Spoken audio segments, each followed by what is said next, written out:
কবরের প্রথম রাত কেমন হবে? কবরের প্রথম রাত অতি গুরুত্বপূর্ণ ও ভয়াবহ।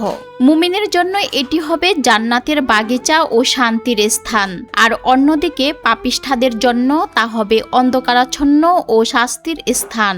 মৃত্যুর পর আপনার সকল সম্পদ, অর্থকড়ি, টাকা পয়সা, বাড়িগাড়ি আপনাকে ছেড়ে চলে যাবে পরিবারের মধ্যে ভাগ হয়ে, আর আপনার নেক আমল বা বদ আমল যাবে আপনার সঙ্গে চিরসঙ্গী হয়ে। তারপর কবর আপনাকে একটি চাপ দিবে। সেই চাপ মুমিন হলে মায়ের আলিঙ্গনের মতো কোমল মনে করবেন, আর পাপিষ্টা হলে মাটির সাথে পিষে যাবেন এবং তা কতই না কষ্টের হবে।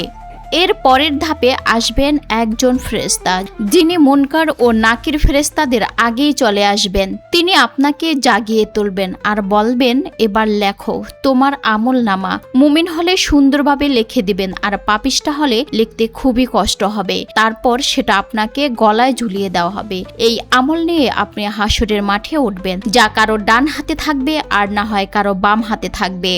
তারপর আপনাকে প্রশ্ন করবেন মুনকার ও নাকির ফেরেশতা। বিশ্বাসীদের জন্য উত্তর দেওয়া সহজ হবে, আর অবিশ্বাসীদের জন্য উত্তর হবে কঠিন থেকে কঠিনতর।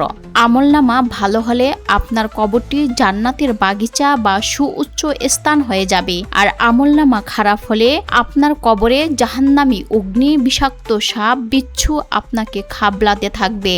যদি আমল সৎ হয় তাহলে আপনাকে আপনার আমলই পরম যত্নে আগলে রাখবে, আর যদি আমল পাপে জর্জরিত হয়ে থাকে তাহলে আপনার আমলই আপনার কাছে কুৎসিত হয়ে জাহান্নামের দিকে ঠেলে দিবে। তাই আমাদের সকলের উচিত আমলনামা সৎ হিসেবে গড়ে তোলা। অসৎ আমল আপনাকে দুনিয়া ও আখিরাতে ধ্বংস করে দিবে।